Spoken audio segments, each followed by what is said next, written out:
আপনি যদি এই সেটা হচ্ছে প্রধান উপদেষ্টার বিভীষিকার সাক্ষাৎকার দেয়া কিংবা উইলিয়াম বি মাইলামের সঙ্গে যে আজকে যে মিটিংটা হলো তার আলোকে যদি বলেন নির্বাচন নিয়ে, অর্থাৎ ডিসেম্বর থেকে মার্চের মধ্যে তিনি যে কথা বলছেন, আপনি কি মনে করেন? না, ধন্যবাদ আপনাকে আর সহ আলোচক জাহেদ ভাই এবং ফুয়াদ ভাই, তাদেরকেও ধন্যবাদ। দর্শক শ্রোতা যারা দেখছেন তাদেরকেও ধন্যবাদ বা শুভেচ্ছা জানাচ্ছি। আচ্ছা, মূল কথাটা হচ্ছে যে আপনি মনে করেন যে এই যে একটা কথা এসেছে ছোট সংস্কার বড় সংস্কার, এইগুলি আপেক্ষিক বিষয়, কতটুকু ছোট আর কতটুকু বড়, তাই না? তো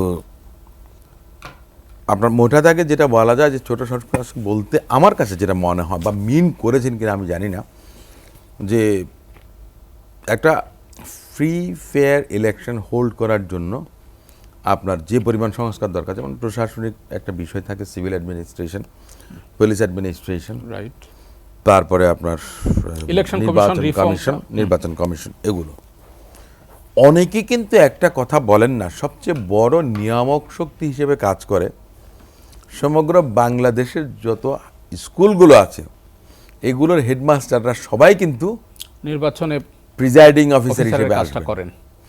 এবং আমি দেখেছি, কারণ আমার বন্ধু একজন জাতীয় বিশ্ববিদ্যালয়ের ভাইস চ্যান্সেলর। কক্সবাজার সমুদ্র সৈকতের উপর নিজেদের একটি ঠিকানা, ইডেন বে, আ কনসার্ন অফ ভাইয়া হোটেলস। সেখানে দেখা গেল যে একটা গভর্নিং বডি দিয়েছে, আগে যারা ছিল তাদেরকে বাতিল করে, অর্থাৎ তারা শাসক দলীয় মানে আওয়ামী লীগ যারা ছিলেন তাদের লোকজনরা ছিল, তাদেরকে বাদ দিয়ে আইদার সে চেষ্টা করেছে নিউট্রালি। সেখানে বলেন আপনি, আমি নিউট্রাল বলতে কি, এক আওয়ামী লীগ আর বিএনপি, দেশটা তো দুভাগে বিভক্ত ছিল, তো সেখানে কিছু বিএনপি বলতে বিএনপির জোটের শরিক দলের আপনার জামাতের ছিল, কিংবা মনে করেন যে একদম কমপ্লিটলি নিরপেক্ষ লোকজন ছিলেন, এ ধরনের ব্যক্তিবর্গকে যাদের নামে আগে কোনো বিতর্ক ছিল না, যারা 16-17 বছর ধরে সরকারের পদলেহন করেছে, তাদেরকে বাদ দিয়ে দেখা গেছে যে অন্যদেরকে আপনার গভর্নিং বডির চেয়ারম্যান করেছে। সেই চেয়ারম্যানরা আপনি মনে করেন যে রিমুভ করতে পারে একজন প্রিন্সিপালকে বা একজন হেডমাস্টারকে। আমি বলছি এটা প্রাইভেট যেগুলো, এমপিওভুক্ত যেগুলো, সরকারিগুলোর কথা না। এখন কথাটা হচ্ছে এইটাই কিন্তু এক সবচেয়ে বড় অংশ, কিন্তু প্রিজাইডিং অফিসার এবং অ্যাসিস্ট্যান্ট প্রিজাইডিং অফিসার, এই ইস্যুটা কিন্তু কেউ এ পর্যন্ত করেনি আমার জানা মতে। কিন্তু আমি যে জিনিসটা বুঝি, এরা কিন্তু আপনার ইলেকশনের সময় সবচেয়ে বড় নিয়ামক একটা ভাইটাল রোল প্লে করবে, এই একটা বিষয়। এটা কিন্তু একটা বড় চ্যালেঞ্জ হয়ে যাবে ফ্রি ফেয়ার একটা ইলেকশন হোল্ড করার জন্য। এখন কথাটা হচ্ছে যে ছোট সংস্কারের মধ্যে আমি কিন্তু এটাকেই ধরছি, আর বড় সংস্কার বলতে যেগুলি, যে সেগুলো মনে করেন যে সেটারও একই কথা, আপেক্ষিক। বড় মানে কতটুকু বড়, আপনার কতদিন লাগবে আপনি জানেন না, টাইম ফ্রেম দিতে পারবেন না। আপনার রয়টার্সকে দেয়া যেটা জাহিদ ভাই বললেন, নাহিদ সাহেব বলেছেন যে পরিস্থিতি নেই, এই যে পরিস্থিতি নেই, আপনার কমাসে পরিস্থিতির উত্তরণ ঘটবে একটা নির্বাচন, আপনার সুষ্ঠু একটা নির্বাচন অনুষ্ঠানের জন্য, সেটা তো আমরাও বলতে পারছি না, উনিও কি বলতে পারবেন? কেউ আমরা বলতে পারবো না। সে জায়গাটা থেকেই নাহিদ ভাই বললেন যে একটা নির্বাচন বিমুখী আপনার জাহিদুর রহমান বললেন, হ্যাঁ, এ ধরনের একটা ইস্যু আছে। এই কথাটা যখন বলা হয়, আমরা তো দেখেছি, দেখুন 9 বছর স্বৈর শাসন ছিল এরশাদ সাহেবের। জাস্টিস শাহাবুদ্দিন স্যার আপনার ক্ষমতায় আসলেন মানে কি, ওনাকে যে কোনোভাবেই হোক, ওই যে ভাইস প্রেসিডেন্ট একটা প্রক্রিয়ার মধ্য দিয়ে আপনার ও জায়গাতে বসানো হলো। তো উনি তো ওই নির্বাচনটা করেছেন, আমি তো মনে করি ঝাড়ির উপরে করে দিয়েছেন উনি, মানে ঝাড়ি মেরে উনি মনে করেন যে ওই নির্বাচনটা করে দিয়েছেন। ঝাড়িতে যদি আপনার মনে করেন যে সবচেয়ে ভালো, আপনি যদি স্কেলে ধরেন, সেটা 91-এর নির্বাচনটাই ছিল সবচেয়ে বেশি আপনার মানে সমালোচনার ঊর্ধ্বের নির্বাচন, যেটা অনেক কিছুতে ক্রিটিসিজম থাকতে পারে। আমি ধন্যবাদ জানাই ফুয়াদ ভাইকে, আমি যে কথাটা বারবার বলেছি যে আমরা 91-এর নির্বাচন, 96-এর জুনের নির্বাচন এবং 2001-এর নির্বাচনকে সবাই বলে যে হ্যাঁ মোটা দাগে এগুলো ভালো নির্বাচন হয়েছে। উনি 2008-কে ইনক্লুড করেছেন।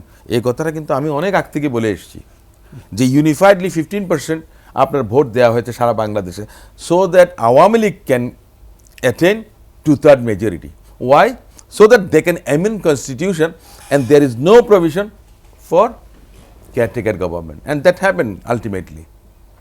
এটা ছিল প্ল্যান ওয়াইজ। কিন্তু আমরা আজকে দেখি এখন কিন্তু বিভিন্ন জন বিভিন্ন দেশ থেকে বাংলাদেশে আসছেন, তাদের কিন্তু ভেস্টেড ইন্টারেস্ট আছে, কিন্তু তারা কিন্তু সে ১-১১ সময়ও কিন্তু তারা ছিলেন, তারা কুশীলব ছিলেন। সংস্কার কমিশনের অনেক লোকজন তারা কিন্তু ওই ১-১১ আপনার রূপকার ছিলেন, এই কথাটা কেউ বলছেন না। ১-১ সময়কার মনে করেন যে 2/3 মেজরিটি দিতে হবে, কোথায় গিয়ে মিটিং করেছেন, সেই মিটিংয়ের যারা পার্ট ছিলেন তারাও কিন্তু এখন বাংলাদেশে এসছেন। ওনারা পার্সন নন গ্রাটা ছিলেন, গত 10 বছর 15 বছরে বাংলাদেশে আসতে পারেননি, তারা এখন বাংলাদেশে এসছেন। এই যে আমরা বলছি তাদের কথা বলছি না, আমরা বলছি যে আমাদের মধ্যে থেকে যে কেউ নির্বাচন আগে হোক, কেউ নির্বাচন বিমুখ, কেউ নির্বাচন প্রলম্বিত হোক, এই কথাগুলো আমরা বলছি। কিন্তু গরিবের বউ সুন্দরী, এটাই হলো বাস্তব কথাটা। এই কথাটা কেউ বলছেন না। আমি ১-১ সময় আমার ম্যাডাম বা আমার দলের অ্যাক্টিং চেয়ারপারসন জনাব তারেক রহমান, প্রথম ব্যক্তি আমার মনে হয় যে আমি একটা ক্লার্কের মতো গেছি। আমি খন্দকার মাহমুদ্দিন স্যারের জুনিয়র ছিলাম, আমি ওনার বাসায় গেছি, ম্যাডামের বাসায় আমি ক্লার্কের মতো গেছি।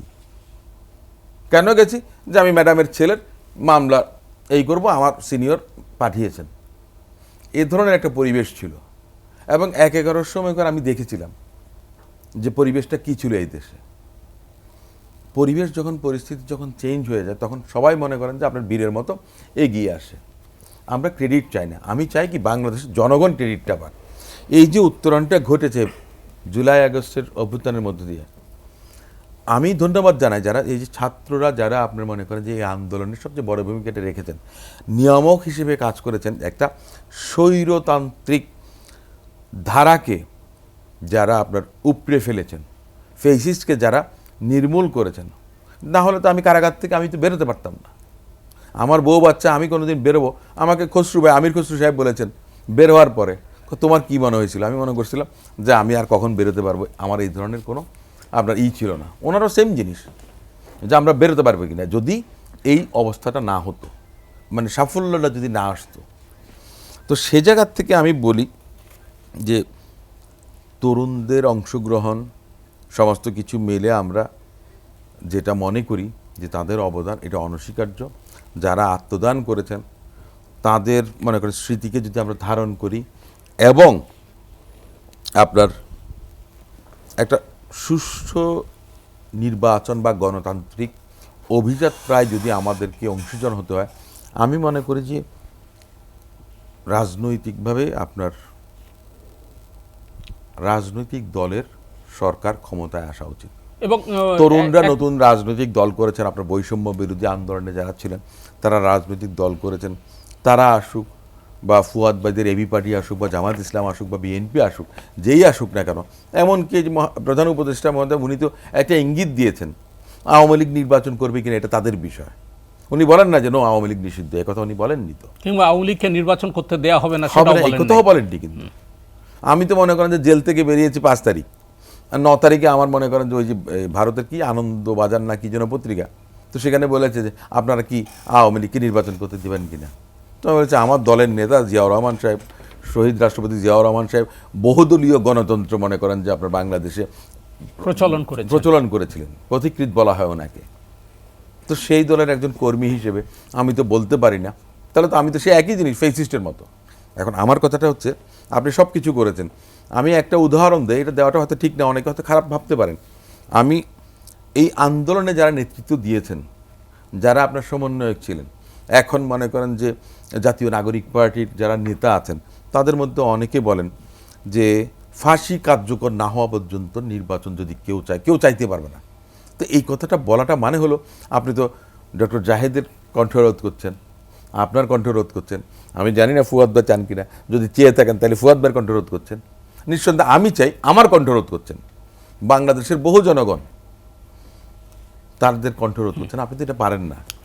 মুসোলিনি তো আপনার মনে করেন যে প্রথম বিশ্বযুদ্ধের পর সবচেয়ে জনপ্রিয় নেতা হয়েছিলেন, সেখানে ওনার যে আন্দোলনটা ছিল, মুভমেন্টটা ছিল, সেটা ফেসিজম ছিল। ওই ফেসিজম মুভমেন্টটা এত জনপ্রিয় হয়েছে যে একটা পর্যায়ে ইটালির জনগণ তাকে ক্ষমতায় বসালো। ক্ষমতায় বসানোর পর উনি ভাবলেন যে আমি তো ত্রাণকর্তা, উনি জনগণের উপর চাপিয়ে দিলেন। ওই যেরকম যে বিচার ফাঁসি না হওয়া পর্যন্ত কেউ চাইতে পারবে না, এই ধরনের বিক্ষোভ এক পর্যায়ে ওনাকে হত্যা করে উলঙ্গ করে ঝুলিয়ে রাখলো ইতালির রাজপথে। সে থেকেই ফেসিজমটা একটা গালি, তার আগে গালি ছিল না তো, ওটা একটা পপুলার আপনার এই ছিল কনসেপ্ট ছিল, একটা মুভমেন্ট ছিল। তো আপনারা যদি এইভাবে কথাটা বলেন তাহলে কিন্তু একটা পর্যায়ে এসে জনগণ ধরে নেবে যে আপনি মুসলিনীর ভূমিকা অবতীর্ণ হচ্ছেন। আওয়ামী লীগ যেমন ফেসিজম যেমন একটা গালি, বাংলাদেশে এখন আওয়ামী লীগ একটা গালি। একটা পর্যায়ে আপনি যদি বলেন যে না, ফাঁসি না হওয়া পর্যন্ত কেউ নির্বাচন চাইতে পারবে না, তাহলে আপনি হবেন মুসলিনী। আওয়ামী লীগ যেমন ফেসিজম, আপনি হবেন মুসলিনী। তো আমরা চাই না কোনো মুসলিনীর যত্ন। আপনি বলেছেন যে রাজনৈতিক দলগুলোর ক্ষমতায় আসা উচিত, রাজনৈতিক নেতৃত্ব, সেটা এবি পার্টি হোক, সেটা হ্যাঁ, যেই হোক। জামাত হোক কিংবা বিএনপি হোক, আপনি বলছেন, এবং নির্বাচন ছাড়া তো এর কোনো বিকল্প নেই। না, সেটাতে আমি বলছি, আপনি যদি নির্বাচন প্রলম্বিত করেন, দীর্ঘায়িত করেন প্রক্রিয়াটা, তাহলে দেখা গেছে যে পতিত স্বৈরাচার তারা একটা যত আমরা বলি না যে জাস্টিস ডিনাইড, Delayed.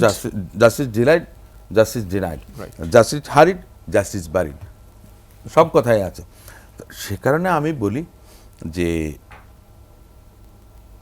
যত দ্রুত সম্ভব নির্বাচনটা হয়ে যাওয়া কারণ দরকার। মানুষের আমাদের তো আশা আকাঙ্ক্ষার একটা প্রতিফলন, বা মানুষের প্রত্যাশা তো অনেক বেশি। জি। প্রত্যাশাটা অনেক বেশি। অন্তত মানুষ ভোটের কিন্তু প্রত্যাশাটা দীর্ঘদিন তারা ভোট দিতে পারেনি, সেটি পূরণ হোক, সেটাই আপনাদের লক্ষ্য। কমপ্লেক্স ইস্যু, আমাদের দেশের 80% মানুষ কিন্তু এই যে কনসেপ্ট, আপনার এই যে কমপ্লেক্স ইস্যু যেগুলো আছে, এগুলো কিন্তু এখনো বোঝে না।